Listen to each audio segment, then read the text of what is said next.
Asinan. Siapa yang tidak suka dengan salah satu makanan segar yang menyehatkan ini? Asinan merupakan salah satu kuliner khas Indonesia yang dikenal dengan berbagai macam bahan segar yang dibuat menjadi asinan dengan rasa pedas. Di tengah persaingan bisnis kuliner yang belakangan ini mengusung tema serba kekinian, ternyata asinan masih populer hingga saat ini dan mendulang keuntungan yang cukup menjanjikan. Tingginya penggemar asinan membuat usaha ini berkembang pesat hingga saat sekarang. Nah, bagi Anda yang belum memiliki usaha dan tertarik untuk menjalankan bisnis asinan, bisa mencoba untuk melakukannya. Bagaimana supaya bisnis asinan Anda berjalan dengan lancar? Berikut tips yang sudah Biz Update rangkum untuk Anda. Bahan baku utama asinan adalah sayuran dan buah-buahan segar. Segar tidaknya sayuran dan buah-buahan tersebut akan menentukan enak tidaknya cita rasa asinan. Bahan baku segar ini bisa diperoleh baik di pasar tradisional maupun modern. Sebaiknya Anda membeli bahan baku di pasar tradisional, karena harganya jauh lebih murah. Satu hal yang harus diingat saat membeli bahan baku adalah, pilihlah sayuran dan buah-buahan berkualitas baik yang segar, tidak cacat, dan tidak busuk. Tempat yang paling strategis untuk perjualan asinan diantaranya di lingkungan sekitar pasar, mal atau pusat perbelanjaan, kompleks perumahan, kawasan perkantoran, dan di pinggir jalan raya yang ramai. Carilah tempat usaha yang nyaman dan terjaga kebersihannya, sehingga calon konsumen semakin tertarik untuk membelinya. Beberapa perlengkapan yang harus Anda miliki saat membuka usaha asinan diantaranya gerobak dengan etalase yang cukup untuk menyimpan sekaligus memajang sayuran dan buah-buahan atau asinan yang telah dibungkus. Selain itu, Anda juga membutuhkan beberapa toples untuk menyimpan kuah asinan, air gula merah, sawi asin, tahu, kacang tanah goreng, dan sambal. Selain itu, Anda juga membutuhkan pisau untuk mengiris buah dan sayur, piring atau mangkuk, gelas, sendok dan garpu, serta kantong plastik adalah beberapa perlengkapan lain yang wajib Anda miliki. Bagi Anda yang ingin menjalankan bisnis asinan dengan lancar, hendaknya selalu mempromosikan bisnis yang dijalankan. Dengan sering melakukan promosi, maka bisnis asinan yang dijalankan akan mudah dikenal oleh masyarakat secara luas. Cara promosi yang dapat Anda gunakan untuk menjalankan bisnis asinan bisa dilakukan dengan banyak cara, seperti yang saat ini lagi ngetren di kalangan pebisnis, yaitu melakukan promosi menggunakan media sosial. Dalam menentukan harga asinan yang akan Anda jual, jangan terlalu murah maupun terlalu mahal. Anda bisa menjualnya dengan harga Rp15.000 sampai Rp20.000 per porsinya. Bagaimana pemirsa? Apakah Anda tertarik menggeluti bisnis asinan? Semoga informasi yang kami berikan dapat menambah wawasan dan memberikan manfaat untuk Anda.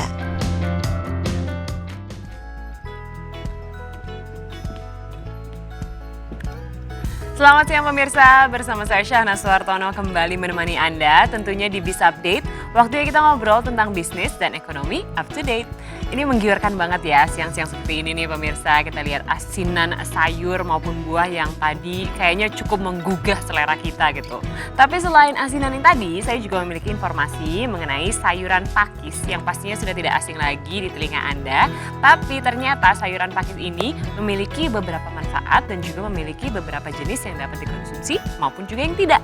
Nah, seperti apa informasinya? Langsung aja yuk kita simak.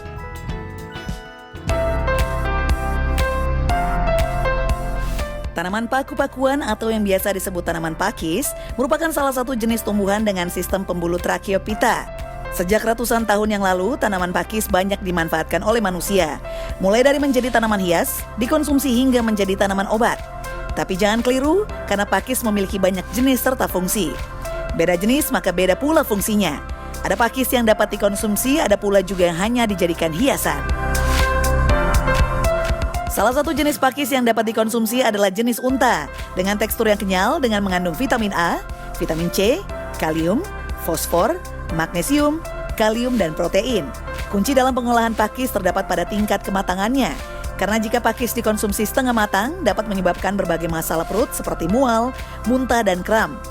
Beberapa manfaat mengkonsumsi pakis adalah dapat mencerdaskan otak, mencegah kolesterol, mengatasi sembelit, menangkal radikal bebas, mencerahkan hingga menghaluskan kulit, mengatasi insomnis, hingga mencegah sakit ginjal. Karena manfaatnya ini, maka tak heran semakin banyak orang yang mulai menjadikan pakis sebagai salah satu sayuran yang layak konsumsi, selain sebagai tanaman tambahan dalam hiasan bunga. Dan berikut beberapa tips membudidayakan pakis versi Biz Update. Sebelum membudidayakan pakis, ada baiknya perlu mengetahui jenis pakis apa yang ingin dibudidayakan. Apakah pakis hias atau pakis yang dapat dikonsumsi? Setelah itu mulailah melakukan proses penanam. Bagi Anda yang ingin menanam pakis secara skala besar, maka Anda harus menyiapkan naungan net. Hal ini guna menjaga kelembaban tanaman pakis. Dan jika memasuki musim hujan, gantilah naungan dengan naungan plastik yang diletakkan di bawah naungan net. Selain itu, pakis juga dapat ditanam di dalam pot. Siapkan media tanam yang memiliki tanah yang gembur dengan kedalaman kira-kira 20 cm. Dan jangan lupa, siapkan bedengan dengan lebar sekitar 100 hingga 200 cm, serta tinggi sekitar 10 hingga 15 cm. Berikan pupuk kandang pada awal penanaman, jangan lupa ulang pemberian pupuk setahun sekali. Berikan jarak antara bedengan sekitar 40 hingga 60 cm. Berikan dolomit dengan takaran yang dapat disesuaikan dengan kualitas tanah. Selain menggunakan pupuk kandang, ada baiknya berikan juga pupuk buatan seperti urea, ZASP36 KCI, dan pupuk mikro sebagai tambahan agar tanaman pakis semakin lebat dan subur. Untuk takaran pemberian pupuk dapat disesuaikan dengan kebutuhan, namun disarankan untuk pupuk urea serta SP36 setiap setahun sekali, dan untuk pupuk KCI setiap bulan, dan pupuk mikro setiap seminggu sekali. Irigasi yang dianjurkan untuk tanaman pakis adalah dengan sistem sprinkle yang memiliki volume 5 hingga 7 meter untuk setiap meter persegi. Sama dengan tanaman lainnya, pakis juga dapat terserang berbagai penyakit. Salah satunya bercak kuning pada daun yang akhirnya akan merusak tanaman. Untuk menghindarinya, maka diperlukan pemberian pupuk yang mengandung gliocladium. Itu dia pemirsa beberapa tips budidaya pakis versi Biz Update. Semoga dapat memberikan inspirasi ya pemirsa.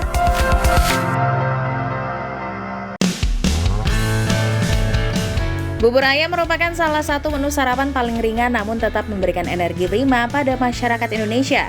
Karenanya, usaha bubur ayam selalu memiliki peluang keuntungan yang besar karena selalu mendapatkan permintaan yang tinggi di kalangan masyarakat.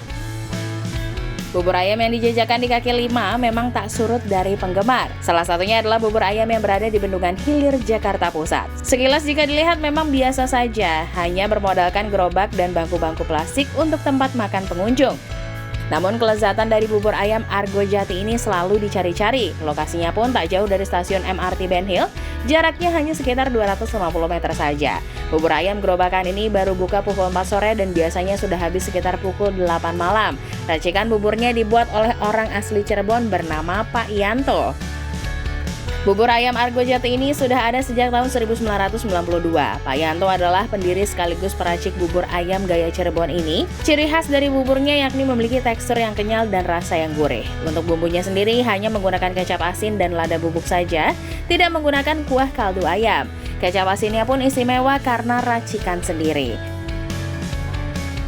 Untuk pelengkap bubur ayamnya berupa suiran ayam, cakwe, kacang kedelai goreng, seledri, dan bawang goreng. Satu hal lagi yang unik adalah penggunaan tongcai pada bubur ayamnya.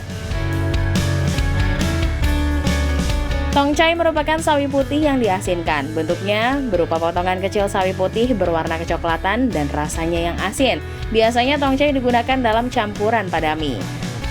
Selain tongcai, sambal dari bubur ayam Argo Jati ini memang juara karena sambalnya dicampur dengan kacang tanah yang membuatnya semakin nikmat. Rasa pedasnya lumayan kuat dengan jejak rasa gurih pada kacangnya.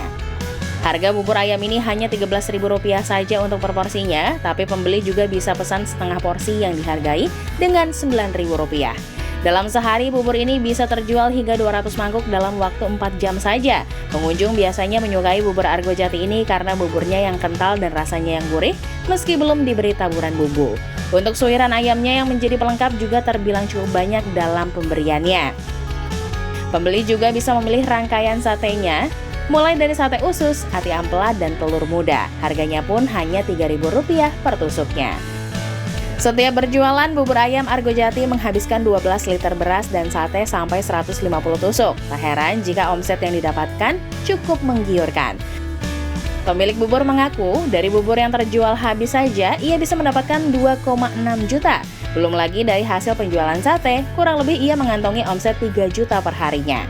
Pak Yanto mengatakan bahwa jangan pernah mengecewakan pelanggan dengan rasa dan pelayanan kaya ia berikan. Bagaimana pemirsa, apakah Anda tertarik untuk berbisnis bubur ayam seperti Pak Yanto? Semoga informasi yang kami berikan dapat bermanfaat untuk Anda ya. Nah, gimana pemirsa? Kira-kira Anda tertarik dengan bisnis yang mana nih? Budidaya sayur pakis atau mungkin usaha bubur ayam? Nah, pilihan ini tentu ada pada Anda dan informasi tadi semoga bisa langsung Anda coba ya. Nah berikutnya pertanyaannya adalah apakah siang ini pemirsa di rumah sudah punya rencana untuk makan siang apa? Atau mungkin mau masak sesuatu yang mudah dan juga praktis? Mungkin bisa nih memasak nasi goreng, selain enak ya tentunya mudah dalam pembuatannya. Karena nasi goreng ini juga bisa menjadi salah satu referensi bagi Anda yang ingin memulai usaha di bidang kuliner. Untuk itu Bisa Update akan memberikan beberapa tipsnya untuk Anda. Langsung kita simak yuk. Nasi goreng. Siapa yang tidak suka dengan menu yang satu ini? Olahan sederhana dari nasi yang ditumis dengan bumbu rempah seperti bawang putih, cabai, dan telur ini menjadi salah satu hidangan favorit masyarakat Indonesia. Meski demikian, ternyata nasi goreng sudah ada di Cina sejak ribuan tahun yang lalu, yakni sekitar tahun 4000 sebelum Masehi. Ide masak nasi goreng dimulai dari kebiasaan masyarakat Tionghoa yang tidak suka dengan makanan yang sudah dingin. Oleh sebab itu, mereka mencoba memasak kembali nasi yang sudah dingin. Agar lebih enak, mereka memasukkan bumbu-bumbu sewaktu memasaknya. Tidak disangka, ternyata nasi goreng yang dibuat sangat digemari masyarakat Tionghoa dan akhirnya menyebar ke seluruh dunia termasuk di Indonesia. Di Indonesia sendiri ada begitu banyak variasi nasi goreng, mulai dari nasi goreng Jawa, nasi goreng ayam, nasi goreng kambing, nasi goreng seafood, dan masih banyak lainnya. Semuanya sangat nikmat sekali. Dan tahukah Anda, nasi goreng menjadi makanan kedua terenak di dunia setelah rendang loh? Hal itu dikutip dalam CNN Travel di tahun 2017 yang kembali menggelar vote makanan terenak di dunia. Luar biasa bukan? Sangat mudah menemukan menu yang satu ini. Hampir di sepanjang jalan banyak sekali penjual nasi goreng gerobakan. Hampir di semua tempat ramai pembeli. Karena selain rasanya yang nikmat, harganya sangat ramah di kantong. Mulai dari 15.000 Anda sudah bisa menikmati sepiring nasi goreng. Salah satu nasi goreng paling terkenal dan terlaris di Jakarta adalah nasi goreng kambing Kebon Sirih. Kalau Anda tinggal di Jakarta, tentu sudah tidak asing lagi dengan kuliner yang satu ini. Selain karena rasanya yang lezat, cara memasaknya yang unik juga membuat orang-orang terhibur. Ya, dalam sekali memasak, mereka langsung memasak dalam porsi yang sangat besar. Bisa dibayangkan berapa kilo nasi dan kambing yang dihabiskan dalam sehari? Untuk harga dari kuliner legendaris ini memang cukup mahal, yakni 40 ribuan. Selain nasi Kebon Sirih, masih banyak nasi goreng enak lainnya. Dalam sehari, penjual nasi goreng rata-rata bisa menjual puluhan porsi per hari. Bisa dibayangkan omsetnya mencapai puluhan juta. Menggiurkan kan? Nah, untuk memulai bisnis menjual nasi goreng tidak terlalu sulit kok. Anda hanya perlu membeli gerobak dan peralatan makan, kemudian menyewa tempat, dan untuk bahan lainnya tentu nasi, bumbu rempah, telur, dan topping tambahan. Modal yang dibutuhkan untuk memulai usaha ini tidak sampai 10 juta. Jadi wajar hampir setiap orang bisa memulai usaha ini. Keuntungannya bisa sampai 2 kali lipatnya dari biaya yang Anda keluarkan setiap bulan. Bukan tidak mungkin Anda bisa menutup modal Anda di bulan pertama atau kedua jika selalu ramai. Dan berikut beberapa tips agar usaha nasi goreng Anda berjalan dengan lancar. Setelah mendapat tempat yang baik, Anda bisa mulai dengan membuat nama yang unik dan mudah diingat. Kemudian cobalah promosikan melalui media sosial seperti Instagram. Hal ini untuk mempermudah calon pembeli melihat dan menemukan nasi goreng Anda. Dan terakhir, Anda bisa mendaftarkan diri di ojek online untuk memudahkan pemesanan secara online atau delivery. Tidak terlalu sulit bukan? Selamat mencoba bisnis nasi goreng yang menjanjikan ini ya.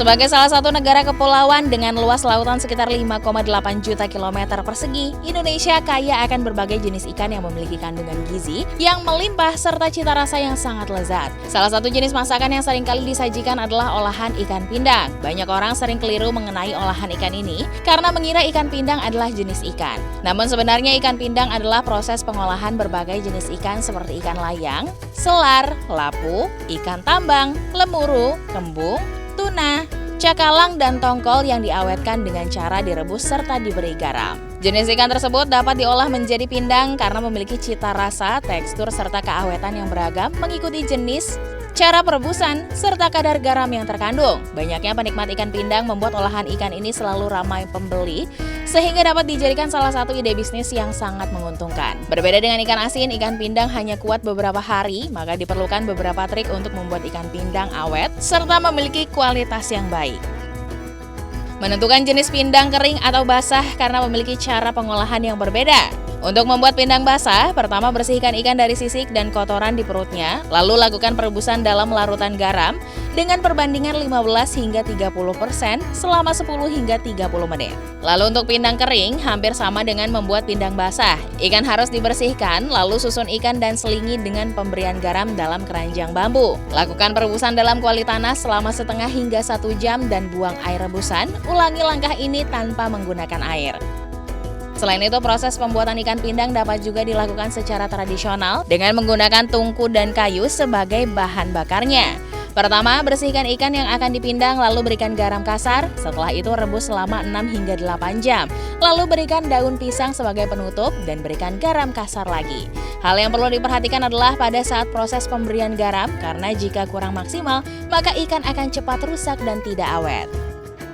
Harga ikan pindang di pasaran cukup beragam, tergantung jenis ikan. Untuk ikan cakalang dijual seharga Rp60.000 per kilogram, ikan bandeng dan layang rata-rata dijual seharga Rp5 hingga Rp6.000 per ekor tergantung ukuran. Sedangkan modal awal untuk membuat bisnis ikan pindang juga cukup beragam, tergantung harga ikan saat ini.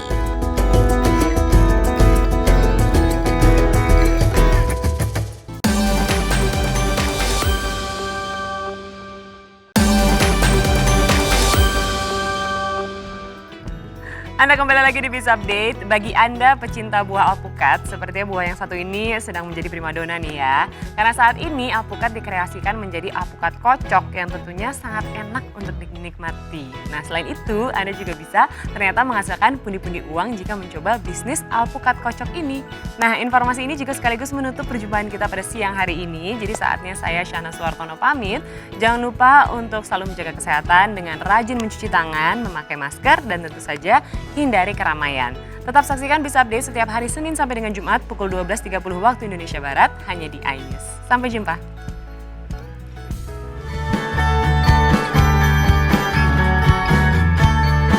Siapa yang tidak suka dengan alpukat? Apalagi jika disajikan dengan tambahan es krim, susu atau gula aren. Pastinya nikmat sekali.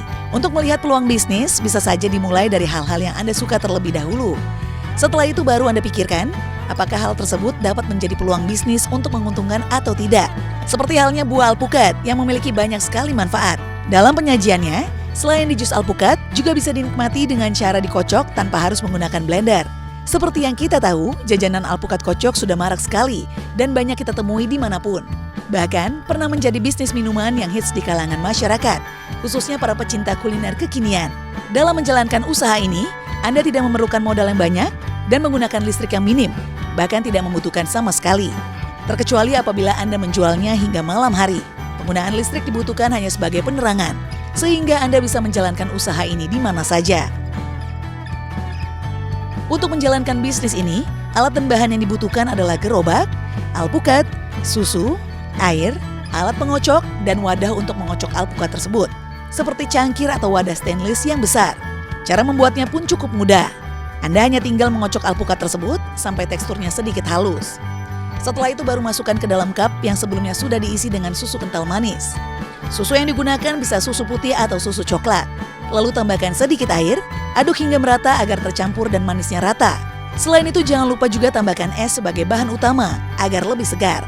Untuk lebih menarik selera konsumen, Anda bisa memberikan variasi topping sebagai pilihan, seperti meses, biskuit, choco chips, atau jenis varian coklat lainnya.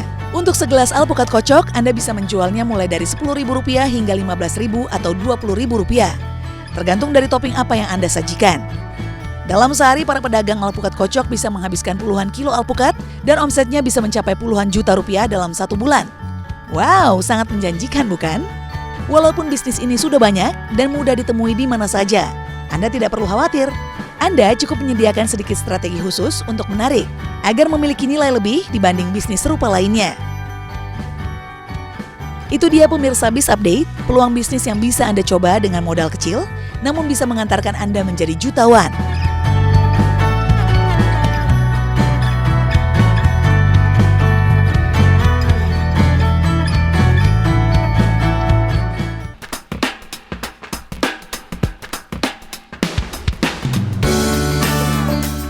Budidaya kelengkeng merupakan salah satu peluang bisnis yang patut untuk dikembangkan. Buah kelengkeng juga menjadi komoditas buah yang memiliki harga jual bagus dan sangat menguntungkan.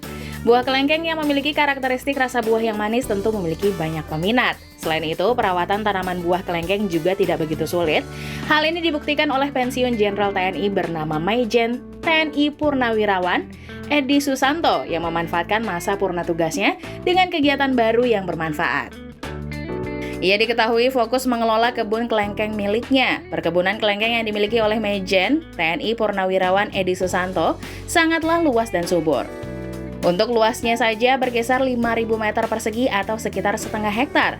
Kebun kelengkeng ini berada di Dusun Palosan, Desa Donorojo, Kecamatan Mertoyudan, Kabupaten Magelang, Jawa Tengah. Agar kelengkeng menghasilkan buah yang berkualitas dan dalam jumlah banyak, pemilihan bibit yang baik juga menentukan buah kelengkeng akan berbuah dengan bagus. Selanjutnya adalah penggemburan tanah. Umumnya pada tanaman yang sudah mulai besar, tanah di sekitar akan mengeras. Maka dari itu tanah harus digemburkan secara rutin agar akar tanaman bisa menyerap nutrisi dengan mudah. Agar tanaman lebih produktif, maka juga harus rutin dilakukan pemangkasan ranting dan daun. Dengan pemangkasan yang rutin, maka nutrisi yang diserap akar akan tersalurkan ke buah lebih maksimal. Jika tanaman kelengkeng sudah terjangkit hama, maka lakukanlah proses penyemprotan setiap 2 minggu sekali agar hama tersebut hilang. Jika masa panen tiba, perkebunan kelengkeng ini bisa meraup hingga ratusan juta rupiah. Untuk ukuran pohon yang berumur 3 tahun, sedikitnya menghasilkan 30-70 kg per pohonnya. Harga per kilo petik pohon senilai Rp40.000. Pada usia pohon di atas 4 tahun, sedikitnya bisa menghasilkan 100 kg per pohonnya. Jarak tanam dari buah kelengkeng ini idealnya adalah 5-7 meter. Jadi untuk luas tanah 1 hektar bisa menampung sekitar 250 pohon. Bagaimana pemirsa? Apakah Anda tertarik untuk budidaya kelengkeng? Semoga informasi yang kami berikan dapat bermanfaat untuk Anda ya.